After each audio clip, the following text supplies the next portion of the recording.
so much for staying tuned to the program this morning on ITV. Like I told you that today is actually the commencement of Breastfeeding Week, as marked by WHO. Between today and on the 7th of August, between the 1st and on the 7th of August every year is actually the week set aside by World Health Organization to bring the importance of breastfeeding to the fore. Well, there are some issues still, you know, kind of going against breastfeeding. You have lack of education on the part of some mothers, and also even lack of education on the part of some fathers and other caregivers too. Well, to discuss this morning, we are privileged to have Dr. Valentine Omoifo, who is the NMA chairman, the newly elected NMA chairman in Edo State. So you're welcome to the program this morning. Thank you very much. Yeah, and let me say congratulations too for your new election. You're welcome. My pleasure. All right, so when we talk about breastfeeding, what exactly are we talking about? Let's take it up from there.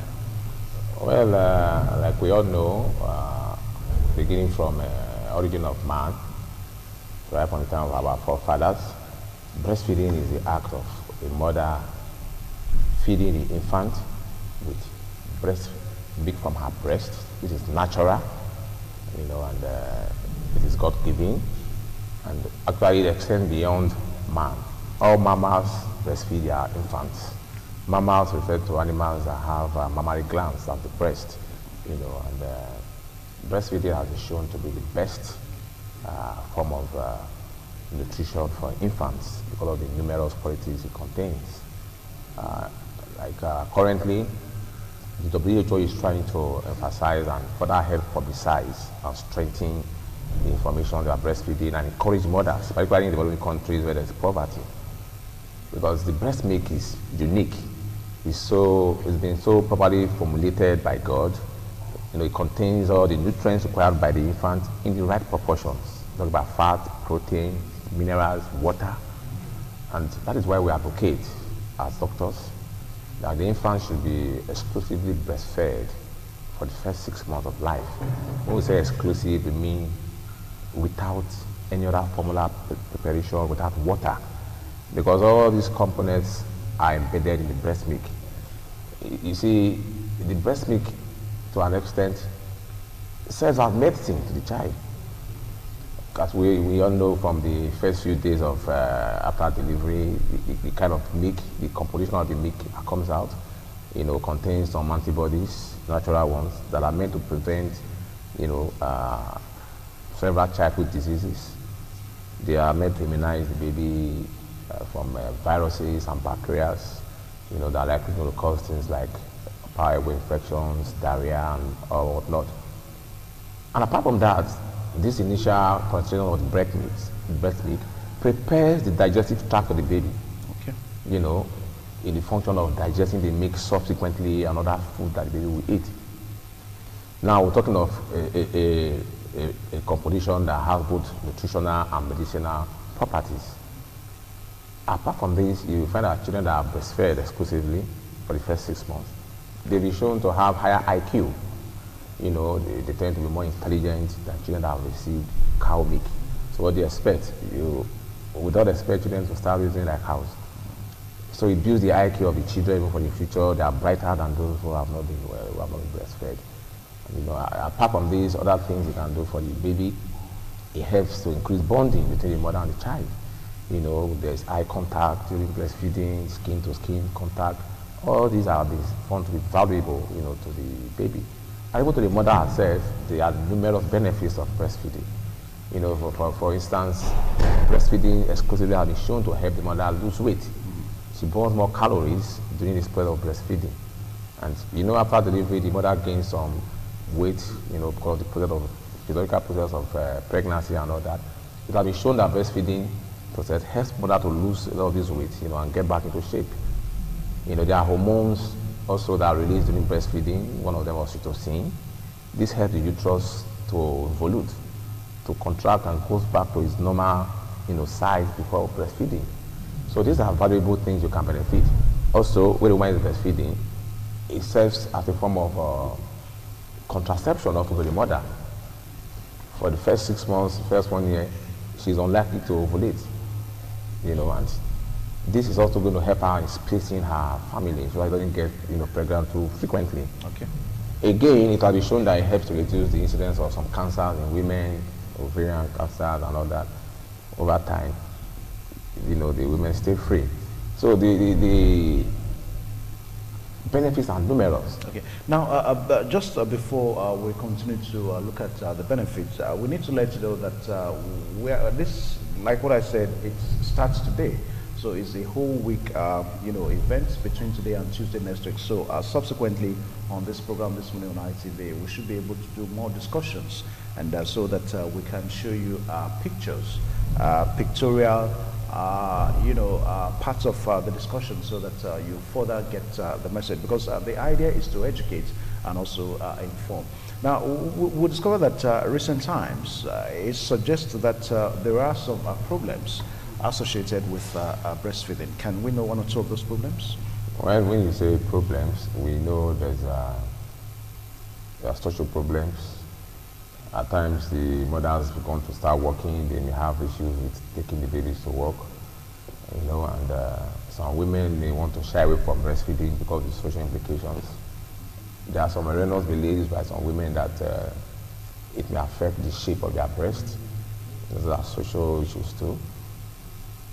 But these are not really true, because we know that the woman's breast will eventually, go lax with age, whether or not she breastfeeds, and there are always ways of getting around this. We need to educate the mothers.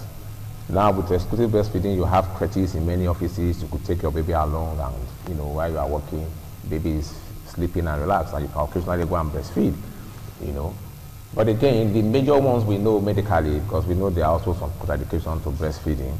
For instance, women who are HIV infected on therapy, there's a possibility of transferring the virus to the baby through the breast milk, so we do not encourage that. Maybe women who have active tuberculosis, women who are taking some other drugs. Are there other alternative ways that a mother that is HIV positive can breastfeed a child without necessarily passing on the virus to the child? Well, you can have surrogate, mothers who can help her breastfeed. Okay. This practice has worked severally for many people. All right. Now, let's look at the way it was done in the old times and the way it's been done now. Some say that the old time practice is far better.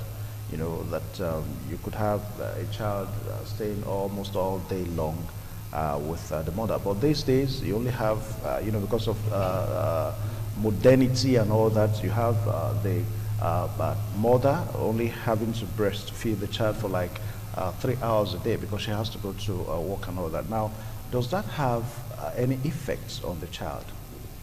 No, really, it is possible, it is doable for a mother to breastfeed, even in these modern times, because the government policies put in place, have actually helped a long way to achieve this.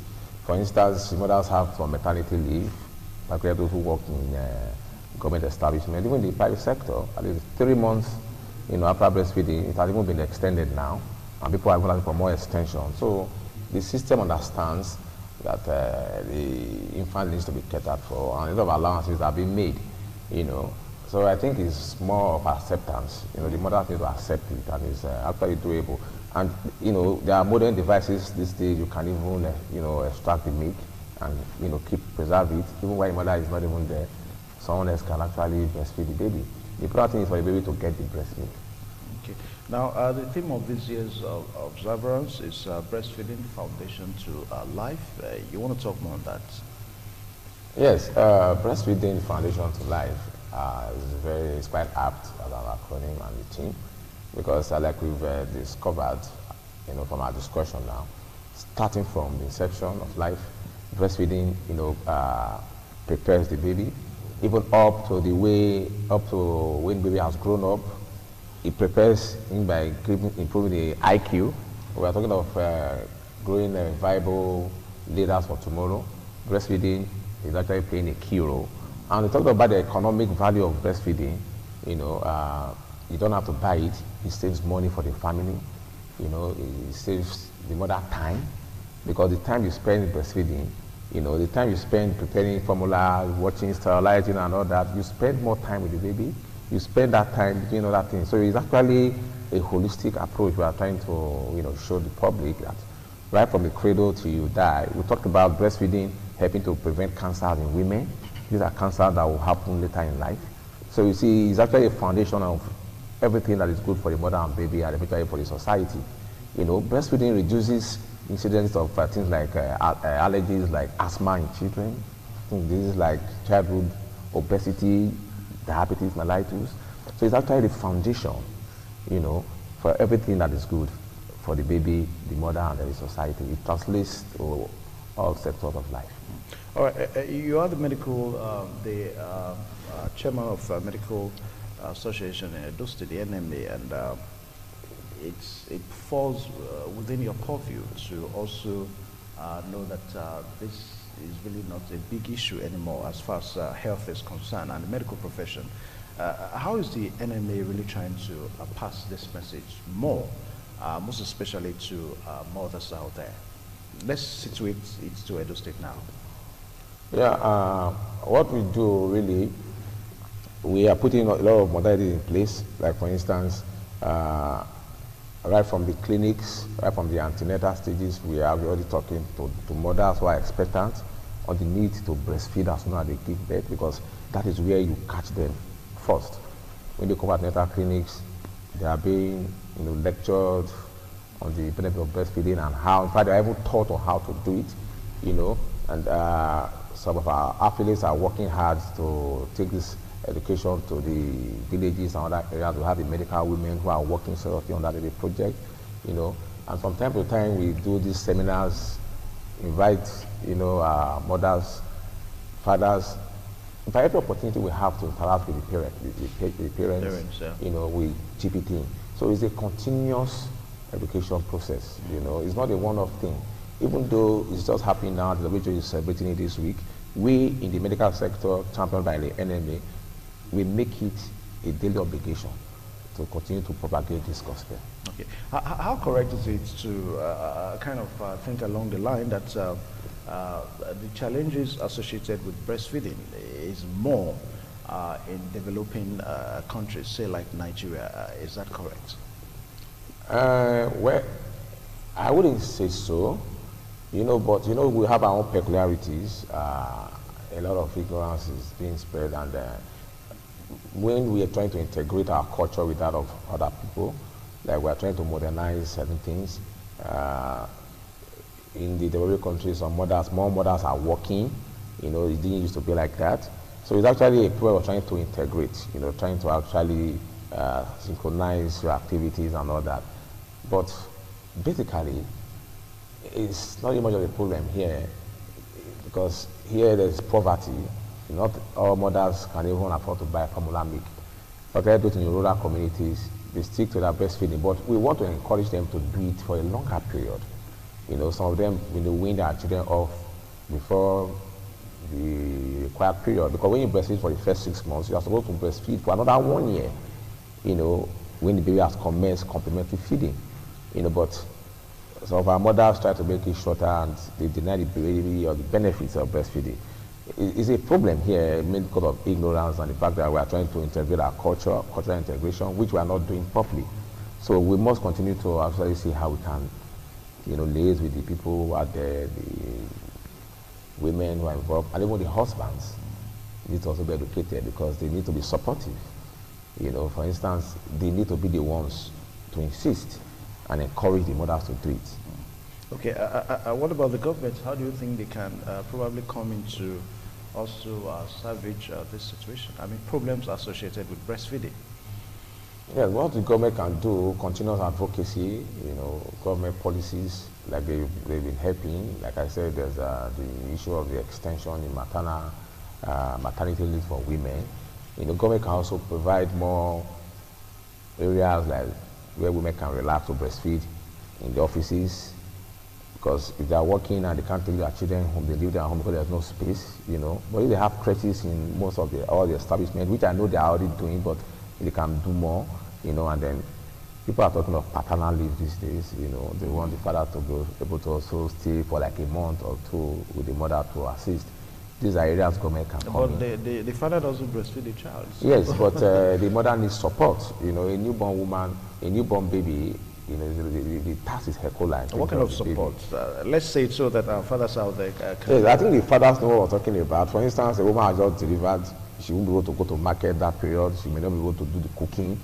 You know, you need some this support for, you know, household activities. She needs to go to immunization, someone needs to take her there, you know. There are a lot of things that the woman needs support about in the perinatal period. For a breastfeeding mother, is there a kind of a specific nutrition that it's advised for her to be on that also can be of benefit to? What is advised is the mother should eat good, well-prepared, balanced diet. You know, she doesn't need to eat anything special because she's breastfeeding. You know, she should eat a normal nutrition, but she should try to eat balanced diet that contains the normal nutrients. Eat well.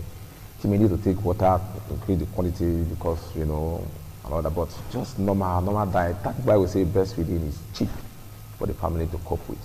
You don't need to go, if you want to take bushmeat or anything, take what you want to take, but normal balanced diet is okay, but adequate. Okay. All right, viewers out there, we are still looking at the importance of breastfeeding as the World Health Organization marks the 2018 Breastfeeding Week that starts today and ends on Tuesday. I did tell you that subsequently on our discussion programs on independent television, we are going to be showing you pictures to even show you how the mother should handle the child when she is breastfeeding the child, and also how the child should be positioned when the child is being breastfed. And we have the newly elected NMA chairman, Dr. Valentine Omoifo, here with us. Now, let's talk a bit of the NMA in Edo State, because there's no way we can have you here, we can't talk of the NMA. There are issues, you know, that people probably say has always been there over time with the NMA. Take, for example, very recently, issue came up between the non-medical staff, you know, asking for more money and all that, and some doctors said no. So what are the issues? How come doctors at times always, as it is being said, always try to interfere in other issues, maybe outside their purview? Well, thank you very much, Evans, for that question. I think it's quite timely. You see, thank God, you know, there are issues, you know, in every sphere of society. But I will not be too happy with the word interference. Why do I say so? You see, as we all know, from time immemorial, the doctor has been the head of the health team and the health sector. And as a leader of a team, whatever happens in that sector automatically becomes your concern. But there are a lot of misconceptions in the public domain. Doctors are not against people being paid salaries. We are only trying to ensure the need for harmonious coexistence in the health sector. And what do we mean? You see, over time, there have been incessant strikes by various groups, you know, in the sector and all that. And some of these strikes are fueled by infighting amongst groups, which is highly unnecessary as far as we are concerned. And we've tried several instances to engage the government, you know, to have stability in terms of emolument, in terms of work structure, in terms of work outline, you know, and all that. We seem to have obviously reached a certain form of stability, because worldwide there's some level of disparity in pay of different workforces. It's a known fact, not only in Nigeria, you know, and we saw some attempts at trying to distort this relativity, this stability, you know, and we mainly advise the government that this will not augur well for the health sector, because it will only generate more acrimony and then create more distortion, more fighting. And I think the government handled the issue quite well. It's not really a doctor problem. We only try to mediate as leaders in the team. Like, for instance, in your house, if you if one of your children wakes up one day and said he wants to now be the head of the household, I'm sure you would find some peaceful way of trying to let him know that this is where he belongs, you know, for stability in the system. So we don't have anything. We only told government, if you increase salaries, ensure you maintain the relativity that we agree, you know, that you can increase the man's salary, but you need to also increase other people's own. There has to be some relativity. All over the world, it's like that. If you watch the news, you hear of recent, there was some demonstration even in Canada, that doctors were dictating that the salary of some other head professionals should be increased. That to tell you that even there is relativity. They don't earn the same salary. You know, so it's really no big deal. I think it's a matter of understanding by people. Okay, that people need to understand the relativity in terms of payment. Okay, just as we intend to wrap up this discussion now, a dear message that we wish to pass to breastfeeding mothers and also our supportive husbands, fathers, just like what you said earlier on. Let's hear it from you. Yes, on the final note, we want to encourage our mothers out there that you need to make a choice to breastfeed your infants exclusively for the first 6 months after birth, and then for at least a year thereafter. Forget about the fears. The breast milk is enough. Women also often have this fear that will leave it enough, but the child is satisfied. God cannot make mistakes. Everything is perfectly arranged for you. Feel free. And for the fathers out there, continue to support your wives, continue to encourage them to breastfeed their infants. Thank you. God bless. Okay. All right. Thank you so much, Dr. Valentine, for finding time to join us today. The theme, one more time, is Breastfeeding Foundation for Our Life. So the importance of the breast milk, it's so huge. So mothers out there should try as much as possible to take advantage from it, so that it benefits them and also the